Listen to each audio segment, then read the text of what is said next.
Hello friends, जैसे कि आज आप स्क्रीन पे देख पा रहे हैं, हम मेरे द्वारा बार बार एक ही कोशिश की गई है कि जो रिकॉर्डिंग की जाए, जो आपके पास टॉपिक भेजा जाए, वो अच्छे से आपको समझ आए। फिर भी अगर कोई त्रुटि रह जाती है तो उसको आप पूछ सकते हैं। और एक चैनल है टारगेट लॉ इजी बाय गुजर मावी, आप उसको सब्सक्राइब कर लें और लाइक करें। तो आइए आज हम जो टॉपिक शुरू करेंगे वो टॉपिक है संस्वीकृति। तो जो संस्वीकृति हम शुरू करेंगे उसमें हम देखेंगे, क्या देखेंगे भाई, उसमें हम देखेंगे कुछ टॉपिक है। पहली बात तो हम जानेंगे सीआरपीसी में जो संस्वीकृति दी गई है वो एक 164 सेक्शन 164 में दी गई है, और जो एविडेंस एक्ट में दी गई है वो दी गई है 24 से लेकर 30 तक। जो संस्वीकृति है उसको कमल बंद बयान भी कहते हैं। क्या कहते हैं? कमल बंद बयान, यानी कि जो कलम के द्वारा लिखा जाता है उसको बंद, उसमें उसका बयान होता है, उसी को संस्वीकृति को कमल बंद बयान भी कहते हैं। और ये ध्यान रखना है कि 164 में दिया गया है। अब हम जो वो संस्वीकृति से संबंधित जो टॉपिक देखेंगे वो सामने स्क्रीन पे आप देख पा रहे हैं, वो उनसे संबंधित ही देखेंगे। पहला हम क्वेश्चन देखेंगे कि संस्वीकृति क्या होती है, और दूसरा हम क्वेश्चन देखेंगे कि उसके प्रकार क्या हैं, और तीसरा हम क्वेश्चन देखेंगे कि जो कथन है वह किसके समक्ष या दोबारा अभिलिखित किया जाता है और कौन इसको अभिलिखित नहीं कर सकता है। तो ये चीज़ दी गई है 164 के क्लॉज 1 में, और कौन अभिलिखित नहीं कर सकता है 164 के 1 के परंतुक सेकंड परंतुक में ये चीज़ दी गई है। फोर्थ टॉपिक हम देखेंगे किसकी उपस्थिति में यह अभिलिखित किया जाएगा, मतलब जब संस्वीकृति की जाएगी और जो वो कथन किया जाएगा संस्वीकृति का, वो किसकी उपस्थिति में अभिलिखित किया जाएगा। ये 164 के फर्स्ट क्लॉज के परंतुक सेकंड में है, सॉरी फर्स्ट में है।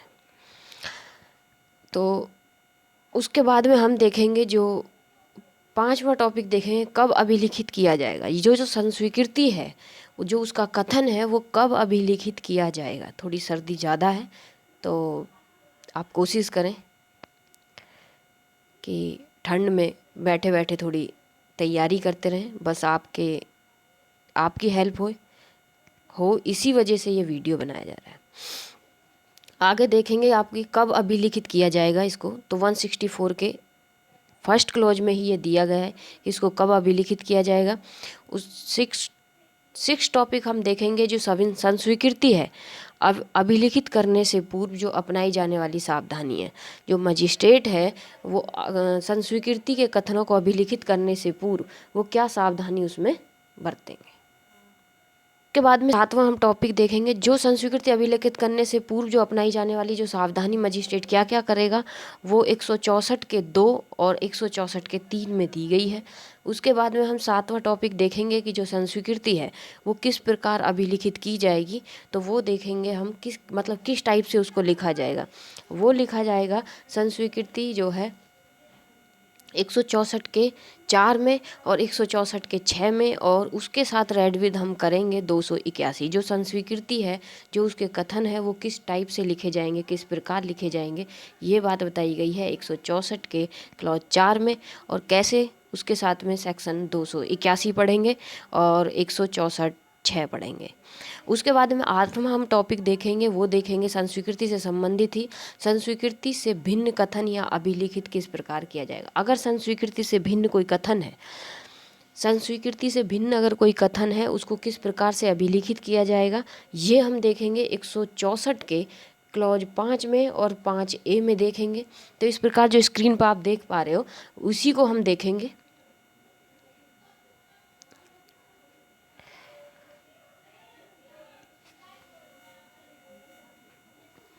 तो अब हम स्टार्ट करते हैं। जो हम पहले देखेंगे कि पहला क्या होता है कि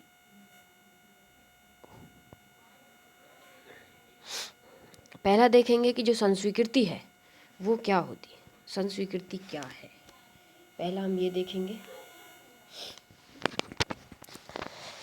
उसके बाद पहले ये जान लेते हैं कि जो संस्वीकृति है वो क्या होता है। जो अभियुक्त या कोई अपराधी होता है वो क्या करता है कि वो अपने द्वारा कोई अपराध जो उसके द्वारा किया गया है उसको, अपने अपराध की या तो अपराध को पूरे को या फिर उसके किसी भाग को, अपराध की जो परिस्थिति है उन्हें क्या करता है वो स्वीकार करता है। अब जो है संस्वीकृति और स्वीकृति में अंतर होता है। जो संस्वीकृति होती है वो आपराधिक मामले में किसी अपराध को स्वीकार करना संस्वीकृति कहलाता है, और किसी सिविल मामले में किसी मामले को स्वीकार करना स्वीकृति कहलाता है। तो इस प्रकार आपने संस्वीकृति और स्वीकृति को समझा होगा। मैं फिर से एक बार रिपीट कर दूं। जो एक होता है संस्वीकृति, एक होती है स्वीकृति। तो जो स्वीकृति होती है वो सिविल मामले में होती है। अगर सिविल मामले में कोई व्यक्ति अपना जो है जिसके जो प्रतिवादी है, सिविल मामले में जो प्रतिवादी होता है, अगर वो अपना अपराध स्वीकार कर लेता है तो उसको कहा जाता है कि वो उसने स्वीकार कर लिया है। और अगर जो आपराधिक मामले में कोई अभियुक्त या कोई अपराधी है उसको जो वो अपने अपराध को स्वीकार करता है तो वो माना जाता है क्या किया उसने, संस्वीकृति की है। जो सीआरपीसी में जिसका प्रोसीजर दिया गया है, कैसे उसको लेखबद्ध किया जाएगा, कैसे वो किया जाएगा, ये सब 164 में दिया गया है। और एविडेंस एक्ट में, जैसा का स्क्रीन पर आप देख पा रहे हैं, एविडेंस एक्ट में वो 24 से लेकर 30 तक, सेक्शन 24 से लेकर 30 तक वो दिया गया है, 24 से लेकर 30 तक दिया गया है। आइए हम दूसरा क्वेश्चन देख लेते हैं। जो दूसरा है वो है कि संस्वीकृति के प्रकार थे दो, न्यायिक और न्यायिकेतर संस्वीकृति। जैसे का स्क्रीन पर आप देखिए, सेकंड टॉपिक है न्यायिक और न्यायिकेतर संस्वीकृति। न्यायिक संस्वीकृति वो होती है जो न्यायालय या न्यायिक मजिस्ट्रेट के द्वारा की जाती है। उनके समक्ष में जो स्वीकार किया जाता है वो होता है क्या, न्यायिक या न्यायिकेतर संस्वीकृति।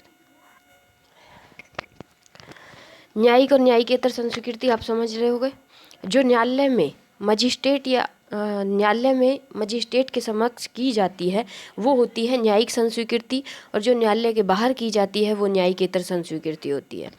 और उसके नेक्स्ट हम देखेंगे, तीसरा टॉपिक है जो कथन किसके समक्ष, जो संस्वीकृति के कथन होते हैं वो किसके समक्ष किए जाते हैं या किसके दोबारा अभिलिखित किए जाते हैं। हम ये क्वेश्चन का एक टॉपिक देखेंगे, इसलिए आप सभी बेयर एक्ट खोल लें और बेयर एक्ट में देखें 164 के क्लॉज 1 में फर्स्ट लाइन से लेके पहली 2 लाइन पढ़ेंगे तो उसमें हमें क्लियर होता है कि हम जो कथन है संस्वीकृति वो किसके समक्ष अभिलिखित किए जाते हैं।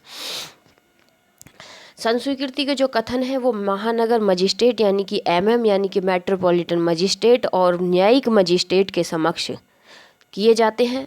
जरूरी नहीं है उस मजिस्ट्रेट को अधिकारता हो उस मैटर की, चाहे ना हो, ये होना जरूरी नहीं है।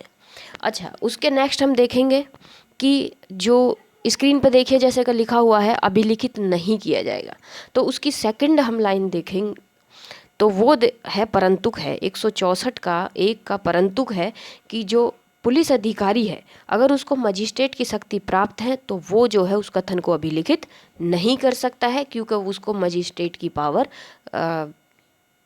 संस्वीकृति के कथन को अभिलिखित करने की उसको पावर नहीं है। सेकंड है जो कार्यपालक मजिस्ट्रेट है वो भी कथन को अभिलिखित नहीं कर सकता है, क्योंकि 164 के क्लॉज 1 में 2 लाइनों में लिख दिया गया है कि या तो महानगर मजिस्ट्रेट या न्यायिक मजिस्ट्रेट ही अभिलिखित कर सकता है, अन्य कोई नहीं करेगा। तो अन्य नहीं करेगा तो ना कि कोई कार्यपालक भी नहीं करेगा और कोई अन्य मजिस्ट्रेट नहीं करेगा। उसके बाद में हम देखेंगे कि किसकी उपस्थिति में, मतलब क्वेश्चन है फोर्थ जो टॉपिक है वो देखेंगे किसकी उपस्थिति में वो अभिलिखित किया जाएगा। मजिस्ट्रेट के द्वारा जो संस्वीकृति के जो कथन है वो अभिलिखित जो किए जाते हैं वो अधिवक्ता यानी कि जो वकील है उनकी उपस्थिति में अभिलिखित किया जाएगा, और उसकी जो है श्रवणदर्शी यानी कि ऑडियो और वीडियो साधन भी, मतलब कि वीडियो भी रिकॉर्ड किया जाएगा। उसके नेक्स्ट हम देखेंगे पांचवा कब अभिलिखित किया जाएगा, जो संस्वीकृति है उसको वो कब अभिलिखित की जाएगी। इन्वेस्टिगेशन, हाँ ये बड़ा इंपॉर्टेंट टॉपिक है, बार बार क्वेश्चन आता है इससे कि जो संस्वीकृति है उसको कब अभिलिखित किया जाएगा, इन्वेस्टिगेशन के दौरान में या इन्वेस्टिगेशन के बाद। ध्यान रखना, बहुत ध्यान से सुनना है, जब इन्वेस्टिगेशन चल रही हो तब, या फिर इन्वेस्टिगेशन के बाद में भी किया जा सकता है, कभी भी कर सकता है संस्वीकृति के कथन को अभिलिखित मजिस्ट्रेट। लेकिन जो है जांच विचारण की जब कार्यवाही चलती है उससे पहले ही, जांच या विचारण जब स्टार्ट होता है उससे पहले ही वो अभिलिखित कर लेगा उसको, उसके बाद में अभिलिखित नहीं करेगा। फिर से समझो, जो चौथा हम देख रहे हैं टॉपिक कि किसकी उपस्थिति में अभिलिखित किया जाएगा, ये पूरा होगा। पांचवा हम देख रहे हैं कब अभिलिखित किया जाएगा। कब किया जाएगा, जब इन्वेस्टिगेशन चल रहा है या इन्वेस्टिगेशन के क्या बाद में कर सकता है, लेकिन जो जांच और विचारण है, जांच विचारण की जो कार्यवाही है उसके पहले ही अभिलिखित किया जाएगा, जांच विचारण कार्यवाही के बाद में नहीं। तो पांचवा भी टॉपिक कंप्लीट हुआ, क्योंकि कब अभिलिखित किया जाएगा ये हम देख रहे थे। तो ये इन्वेस्टिगेशन, क्या देख रहे थे, इन्वेस्टिगेशन के दौरान में या फिर इन्वेस्टिगेशन के बाद में जो कथन होते हैं उनको अभिलिखित किया जाएगा, और जो जांच और विचारण की कार्यवाही के स्टार्ट होने के जब वो शुरू हो जाती है उसके बाद नहीं किया जाएगा, उससे पहले ही जो संस्वीकृति के कथन है उनको अभिलिखित किया जाएगा। उसके बाद हम देखेंगे क्या 6, संस्वीकृति अभिलिखित करने से पूर्व जो मजिस्ट्रेट है द्वारा अपनाई जाने वाली कौन कौन सी सावधानी है। 164(2) और 164(3) हम देखेंगे। इसमें कौन कौन सी सावधानी वो बरतेंगे। पहला है, कथन अभिलिखित करने के पूर्व अभियुक्त को जो है चेतावनी दी जाएगी, और चेतावनी में उससे कहा जाएगा कि जो संस्वीकृति है उसको करने के लिए तुम आबद्ध नहीं हो, संस्वीकृति को स्वीकार करने के लिए तुम आबद्ध नहीं हो, यानी कि जो तुमने क्राइम किया है उसको तुम स्वीकार करने के लिए आबद्ध नहीं हो। अच्छा, दूसरी चेतावनी उनको दी जाएगी, अगर तुम ये करते हो, संस्वीकृति को स्वीकार, अगर तुम अपराध को स्वीकार करते हो तो वो जो है तुम्हारे विरुद्ध में साक्ष्य के रूप में प्रयोग किया जाएगा, ये चीज़ बताई जाएगी। और दूसरा बताया जाएगा, अगर संस्वीकृति करने से मजिस्ट्रेट मना करे तो मजिस्ट्रेट उसे पुलिस, अगर हाँ दूसरी चीज़ है, जब संस्वीकृति करने से अगर मान लो अभियुक्त है वो मना कर देता है तो उसमें क्या किया जाएगा कि उसमें जो है पुलिस, वो मजिस्ट्रेट जो है उसको पुलिस अभिरक्षा में भेज देगा। ऐसा नहीं कि वो फिर पुलिस अभिरक्षा में उसको नहीं भेजेगा और वो फिर उसको न्यायिक अभिरक्षा में रख सकता है। उसके बाद में हम 7 टॉपिक देखेंगे, संस्वीकृति किस प्रकार अभिलिखित की जाएगी। संस्वीकृति जो है किस प्रकार से अभिलिखित की जाएगी उसका बताया गया है कितने सेक्शन में, 164 के 4 क्लॉज में और 164 के 6 क्लॉज में बताया गया है। और उसके बाद में जो प्रक्रिया है अभिलिखित करने की वो 281 सेक्शन 281 की जिस प्रकार से अभिलिखित किया जाता है उसी प्रकार से वो है संस्वीकृति को अभिलिखित किया जाएगा। तो हम ये अभी देखते हैं, चलिए आगे चलते हैं। संस्वीकृति किस प्रकार अभिलिखित की जाएगी। जैसा अभियुक्त का कथन सीआरपीसी में, जब किसी अभियुक्त का कथन सीआरपीसी में सेक्शन 281 के अनुसार अभिलिखित किया जाता है उसी के अनुसार जो है वो संस्वीकृति को भी अभिलिखित किया जाएगा। अब हम इसलिए जो है क्या करेंगे, हम 281 देखेंगे, सेक्शन 281 में जाएंगे और सेक्शन 281 में क्या दिया है ये देखते हैं। सेक्शन 281 में जो कथन अभिलिखित किए जाते हैं वो प्रश्न उत्तर के रूप में लिखे जाते हैं और उत्तर व्यक्ति के शब्दों में लिखा जाता है। जो उत्तर लिखते हैं, प्रश्न और उत्तर, प्रश्न को तो वो अपने शब्दों में लिखते हैं लेकिन उत्तर जो लिखते हैं वो किस में लिखते हैं, उत्तर उसी व्यक्ति के जिसका कथन अभिलिखित किया जा रहा है उसी के शब्दों में लिखा जाता है। उसके नेक्स्ट हम देख रहे हैं कि जो मजिस्ट्रेट है, मजिस्ट्रेट जो है कथन स्वयं अभिलिखित करेगा, अगर कोई अन्य कारण है तो वो जो न्यायालय के कर्मचारी हैं उनसे अभिलिखित करा सकता है। अच्छा, उसके नेक्स्ट हम देखेंगे, ये तो 281 में बताया गया है प्रक्रिया, ऐसे ही अभिलिखित किया जाएगा 164 में भी। और उसको अभिलिखित करने के बाद जब अभिलिखित कर लिया जाएगा या तो उसको पढ़ने के लिए दिया जाएगा या पढ़कर सुनाया जाएगा और उसके बाद में उसके हस्ताक्षर किए जाएंगे और मजिस्ट्रेट के भी हस्ताक्षर उस पर किए जाएंगे। उसके बाद में जो है ये ध्यान रखना है कि इसको जो है शपथ पर नहीं लिया जाता है, इसके साथ शपथ को अटैच नहीं किया जाता है, शपथ नहीं ली जाती इसमें। उसके बाद में देखेंगे कि जो मजिस्ट्रेट है, इतना करने के बाद मजिस्ट्रेट क्या करता है कि जो प्रश्न उत्तर के रूप में लिखेगा, प्रश्न उत्तर जो उत्तर होगा वो उसी व्यक्ति के शब्दों में लिखेगा और मजिस्ट्रेट ही अभिलिखित करेगा। अगर किसी कारण से मजिस्ट्रेट नहीं कर सकता है तो वो किसी भी न्यायालय के कर्मचारी से करवा सकता है। और उसके बाद में वो उसको शपथ पर नहीं करेगा, उस पर हस्ताक्षर या अगर अंगूठा लगाता है तो अंगूठा लगवाएगा और स्वयं के भी मजिस्ट्रेट हस्ताक्षर करेगा। उसके बाद में क्या करता है मजिस्ट्रेट जो है 164 के 6 में क्लॉज में दिया गया है कि वो उसको क्या करेगा, वो उसको जिस मजिस्ट्रेट के यहाँ जांच और विचारण इसकी चलनी है उसके मजिस्ट्रेट के पास उसको भेज दिया जाएगा। अर्थात इस प्रकार जो है हमने 7वां टॉपिक भी कंप्लीट किया। अब हम 8वां देखेंगे, संस्वीकृति से भिन्न अगर कथन है उसका अभिलेखन किस प्रकार किया जाएगा।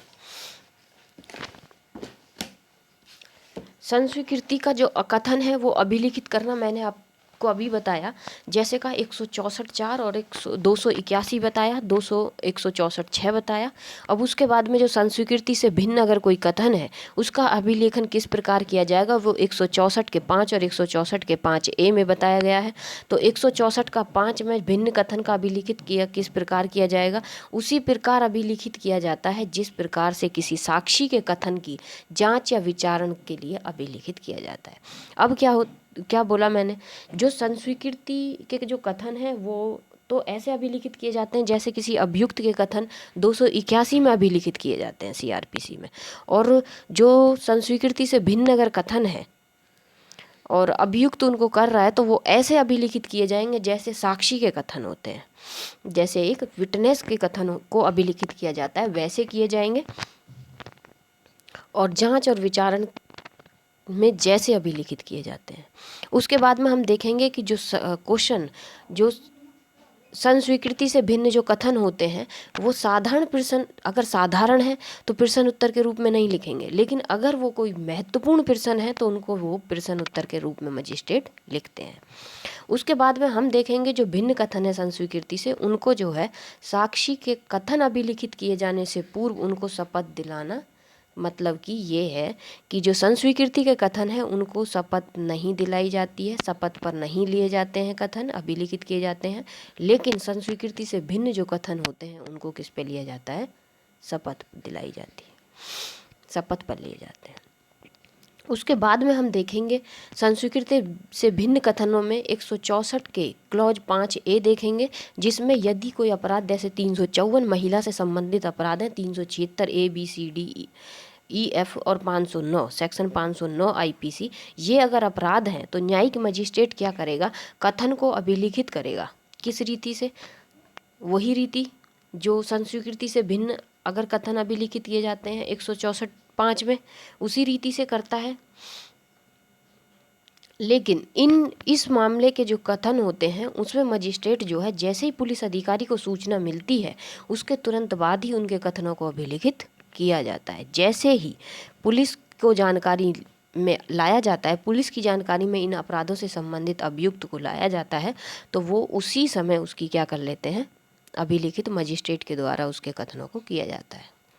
उसके बाद में देखते हैं अगर मान लो कोई मानसिक रूप से शारीरिक रूप से निःशक्त है या स्थायी रूप से या अस्थायी रूप से, यानी कि या तो लंबे टाइम से परमानेंट ही कोई पागल है या परमानेंट ही किसी की हड्डी टांग खराब है, हाथ खराब है, मानसिक शारीरिक रूप से निःशक्त है, या फिर कोई स्थायी रूप से, मान लो कि अभी अभी किसी के मेंटली या फिर शारीरिक रूप से कोई वो लग गई है जिससे वो निःशक्त हो गया है, तो वो जो है मजिस्ट्रेट कथन अभिलिखित करने में मजिस्ट्रेट क्या करेगा, कथन को अभिलिखित करने में किसी विशेष प्रबंधक जो मतलब विशेष रूप से प्रबंधित करेगा या फिर कोई अन्य भाषा के व्यक्ति के द्वारा भी उन दोनों की सहायता लेगा। यानी कि अगर मान लो किसी की चोट लग गई है, स्थायी रूप से निःशक्त है, तो उसका जो है प्रबंधन करेगा कि वो वहाँ जाकर लिया जाए, या फिर क्या कहते हैं हाँ, उसकी वीडियो फिल्म तैयार की जाएगी। किसकी?